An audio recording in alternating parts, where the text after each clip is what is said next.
Thanks so much for tuning in. I'm Rubin of Vineyard Time on Martha's Vineyard. Today I want to answer a question that one of our collectors posed in the store. He asked me to give a little background on who I am and how I got into watches for our online viewers who might not be quite as familiar with my background. I thought that was an interesting idea, so over the course of this week I'm going to release a multi-part short video series that just gives a little background. The first one just as an overview, and then a few videos that are more specific on the different elements of my history in the watch industry.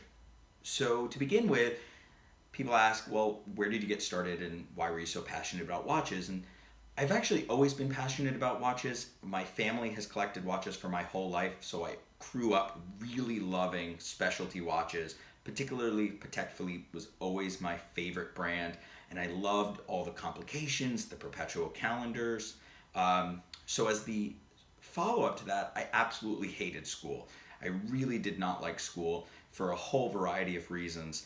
And when I started high school, I switched schools. I went to the Martha's Vineyard Public Charter School, and that was the first time where my whole concept of education completely shifted. And it shifted because the school was based on incorporating your interests into your curriculum.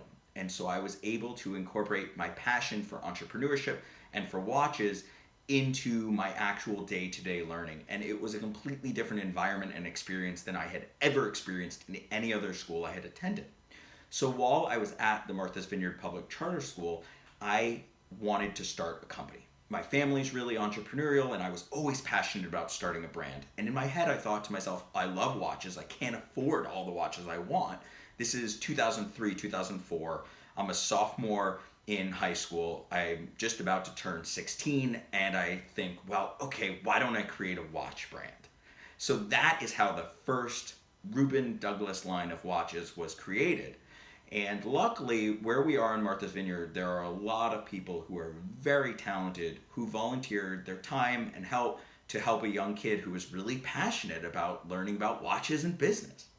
Interestingly enough, I think it was the fact that I was naive enough to think that I could create a watch brand that actually allowed me to do it, because we didn't have the same availability of Kickstarter and some of these other programs or machining resources worldwide that are quite as available today when I started that in 2003, 2004. And so I had to sort of learn all the different elements. I had to learn about the dials. I had to learn about the cases, about the movements, and how do you make them? How do you produce them? And how do we do that locally?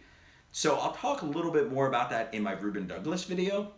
But I really wanted to create a watch where the cases were hand machined locally, very unique in their architecture and design, and then where all the dials were artisan made, where I could work with different craftsmen and artists to create something interesting with materials you didn't traditionally see in the watch world.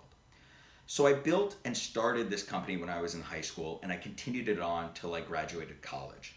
When I graduated college, I wanted to find a way to create a slightly lower price point.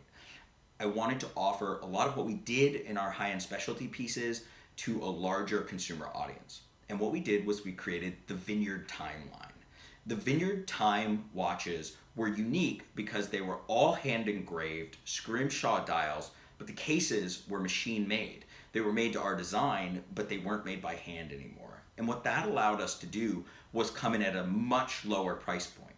So we were able to offer a very unique dial and a very unique product. I always sort of considered it to be a classic watch with a twist. It was something that was inherently classic, but something that you had never really seen before. And that was something that I found very unique, and it continued to grow for us. A few years later into the launch, one of my good friends, Tom DeMont, who owned Eggertown Scrimshaw Gallery, passed away, at which point we decided to open a gallery in his honor. And when we opened the Vineyard Time store, we had a lot of ideas that have continued to evolve. And that store has become sort of the flagship centerpiece for both our watch production, but also for our vintage watches. I was always very passionate about vintage watches, about learning about them, about wearing them. And so when we launched the gallery, we made the vintage watches a large focus of that gallery. We also specialize in scrimshaw and jewelry, in addition to a few different types of artifacts and objects and different really special handmade accessories. So that's a little bit of background on where I started. I'm gonna try to make a video on Vineyard Time, on the Vineyard Time store, and on the Rubin Douglas brand over this next week or so to give you a little more background about how I did that, how I founded the company at 16. I hope that is an interesting story for you guys, and I hope it gives a little bit of background to my passion. And I will look forward to sharing more with you. Please stay tuned. Feel free to post any comments below or reach out, and I will look forward to talking soon. Thanks so much.